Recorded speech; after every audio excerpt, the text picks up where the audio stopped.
When we talk about weeds here, it's like the things in the garden growing next to your plants.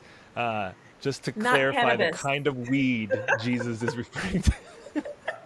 That's right. Because you may be like, oh, I don't have a problem being weed. There's snow outside, but today we're talking about gardening. Kind of. We're talking about wheat and weeds. Did you think I'd have an intro like that? Haha. Reverend Thorne, here we are, the word made fresh. Matthew chapter 13, verses 24 is where we're starting, and Jesus just keeps on going with some parables. You are preaching a sermon currently titled Good News, Bad News, focusing on the parable of the wheat and the weeds. Talk us through what's going on. What is this parable? Where is this text leading you at this moment?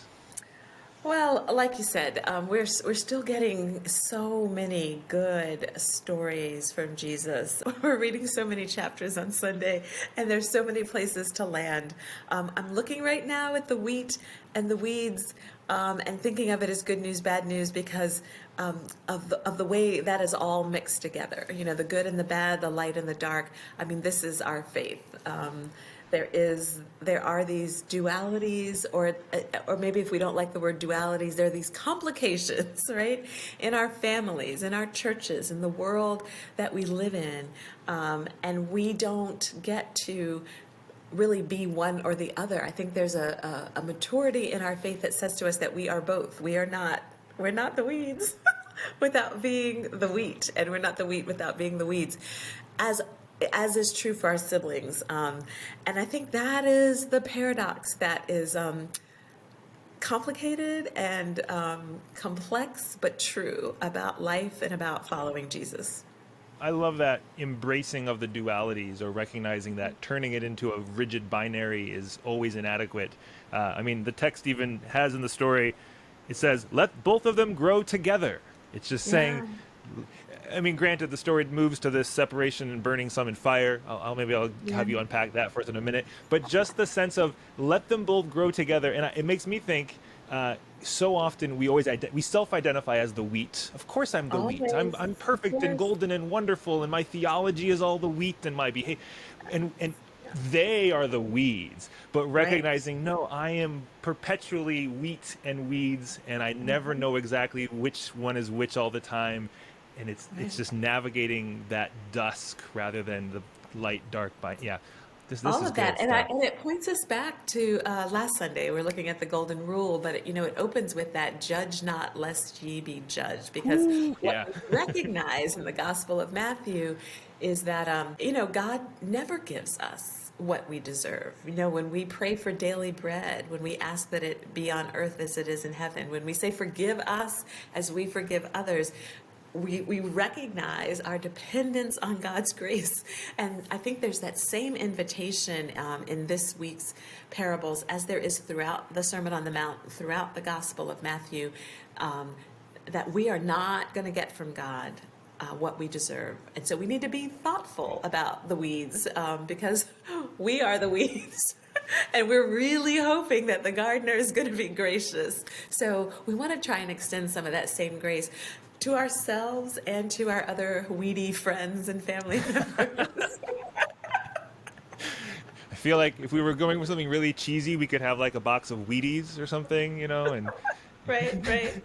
For sure, for sure. And like you said, in some places and in some ways, we are that thing that that maybe we despise or are yeah. concerned about. But we serve a God who is gracious and who loves us and is always calling the creation back to God's self.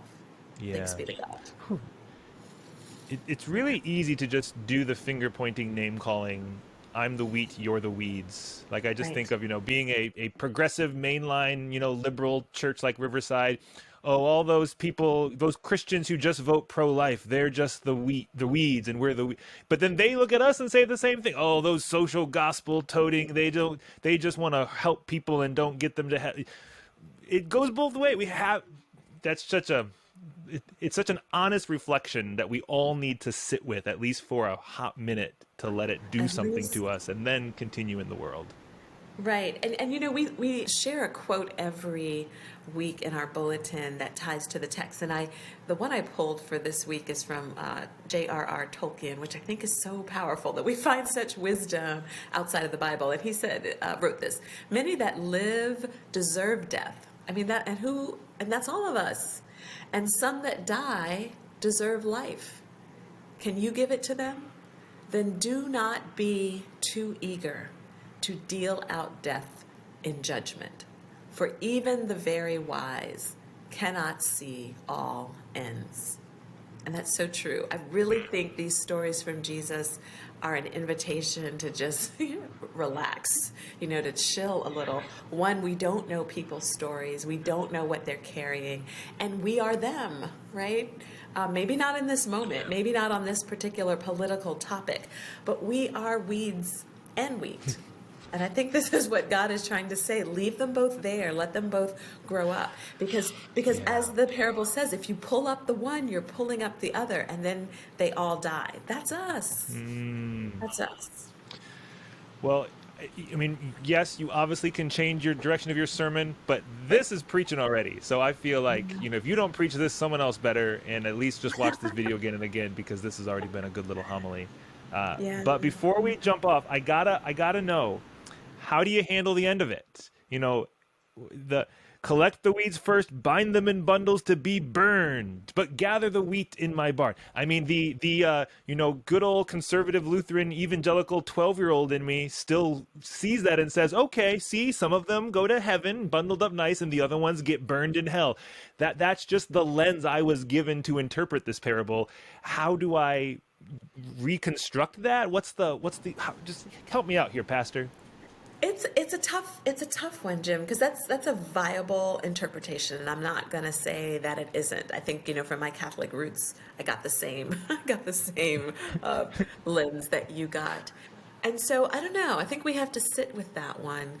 I don't know that I can put a neat bow on it. Of course, I could say perhaps that God burns away in us what is the weeds and gathers to God's self that in us which is nourishing and delightful.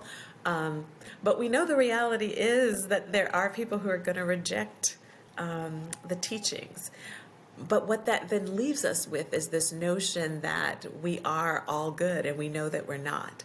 So this separation of weeds and wheat sort of doesn't speak the truth of who we are, but it does speak the truth of who God is, which is why I think I may lean more towards this notion that God does something to us so that we can be wheat, because on our own, we know we can't.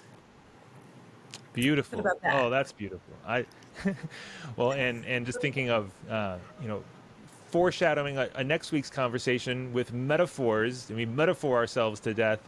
We can so easily take a parable, and yes, they are rich, beautiful, poetic metaphors, and we can too often concretize them as to immovable doctrines, as opposed to like flexible dogmas. And no, we can learn from a metaphor in a story, but let's not always in me to say, see, that's what heaven and hell is like. We now know the answer because that one parable told. It's like, maybe it just opened up your being to see it and experience it, like you're saying. Recognize what is God doing in us to move us from weed to wheat. Anyway, From wheat to wheat. And I think what I'm starting to pick up on as a thread in Matthew is this radical invitation to humility, right? Because we are weed. We are not to judge.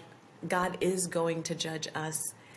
We are not the perfect creation that God intended us to be.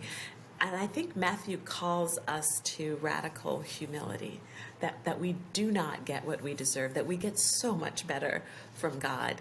And I think that is an important lesson and learning to hold in this gospel.